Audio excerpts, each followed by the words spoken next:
Doctor కి కోపం వస్తే దేవుడి దగ్గరికి పంపిస్తాడంటారు కదా.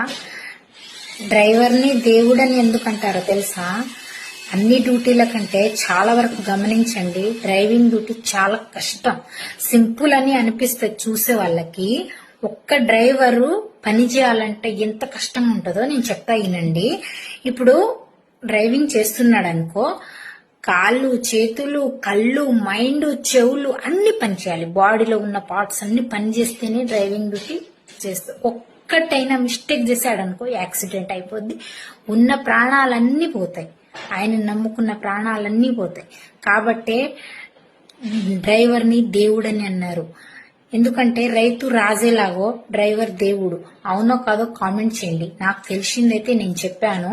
చాలా మంది డ్రైవింగ్ చేస్తూ పోతుండగా ముందు నుంచి ఒక కుక్క వచ్చిందనుకో, ఆయనని గుద్దేశాడనుకో ఆ ప్రాణాలు పోతాయి.